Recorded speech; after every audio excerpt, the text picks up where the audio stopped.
warahmatullahi wabarakatuh. Selamat datang di kelas Bahasa Indonesia.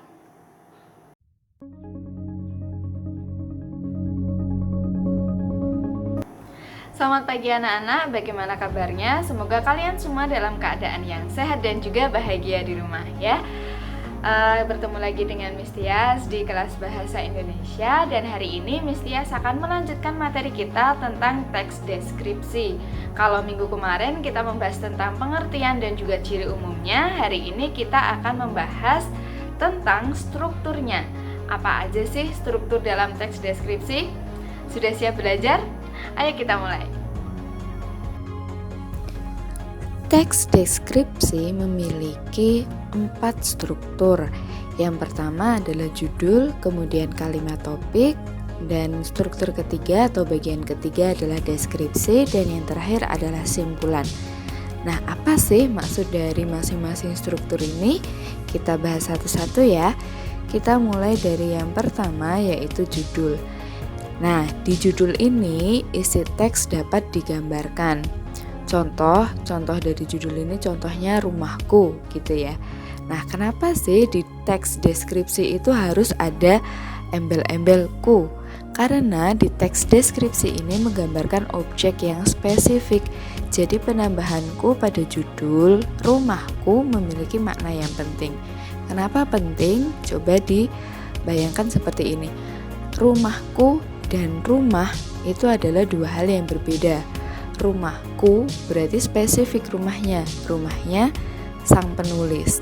Tapi kalau rumah, ya rumah mana aja, tidak spesifik gitu. Nah, di teks deskripsi ini yang dideskripsikan atau yang diceritakan itu adalah suatu hal yang spesifik, yang rinci gitu. Jadi harus jelas judulnya itu.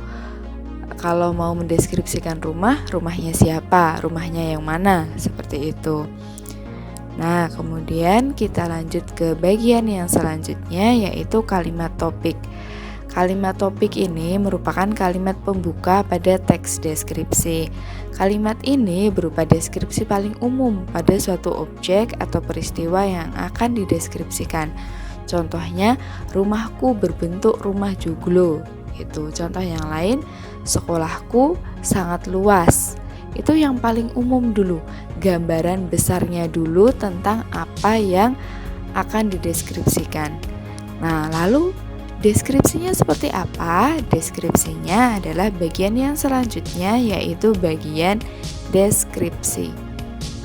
Nah, di bagian ini objek atau peristiwa digambarkan secara detail dan rinci, sehingga pembaca seakan-akan dapat melihat atau mengalami peristiwa yang sedang dideskripsikan. Nah, kalau tadi contoh judulnya itu adalah rumahku, maka di bagian deskripsi ini akan dideskripsikan atau diceritakan secara detail bagian-bagian rumah. Ada apa saja, bisa juga warna catnya seperti apa, isinya apa saja, bentuknya seperti apa, begitu. Jadi penulis itu bisa membayangkan rumahku yang dideskripsikan ini seperti apa. Itu paham ya? Nah, setelah dideskripsikan, bagian terakhir dari teks deskripsi adalah simpulan. Simpulan ini merupakan bagian penutup teks. Biasanya berisi pendapat atau kesan atau perasaan penulis terhadap objek yang dideskripsikannya. Contohnya, rumahku sangat nyaman dan aku sangat menyukainya. Itu. Nah, di simpulan ini biasanya berisi tentang perasaan yang dirasakan penulis terhadap objek yang dia deskripsikan. Itu. Nah, semoga bisa dipahami ya. Oke, strukturnya sudah kita bahas. Biar kalian lebih paham lagi seperti apa bagian-bagian dari teks deskripsi, Miss Tias punya contoh. Ini dia contohnya. Sekolahku. Sekolahku tampak bersih, halamannya luas dan ditumbuhi rumput-rumput hijau yang membuat suasana tampak sejuk. Selain itu, di halamannya ada pohon beringin yang cukup lebat. Ruang kelas sekolahku cukup besar. Semua lantai rumah menggunakan keramik. Dinding kelasnya berwarna kuning. Warna cat pintu dan jendelanya berwarna hijau. Itulah gambaran mengenai sekolahku. sekolahku yang bersih membuat aku dan teman-teman lebih semangat dalam belajar.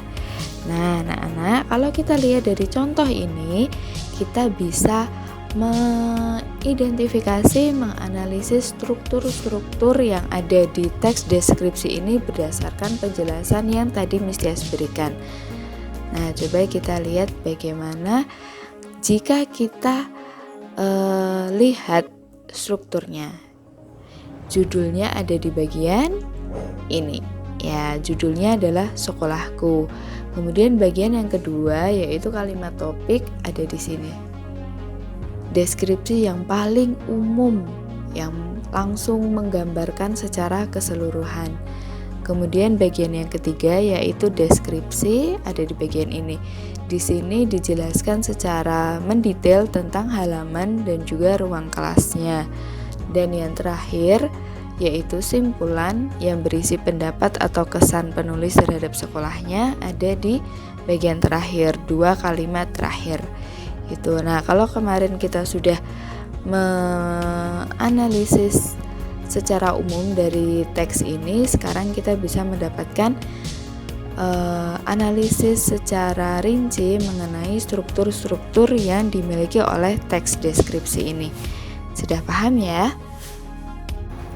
Baiklah anak-anak, itu materi tentang struktur teks deskripsi yang sudah kita pelajari hari ini.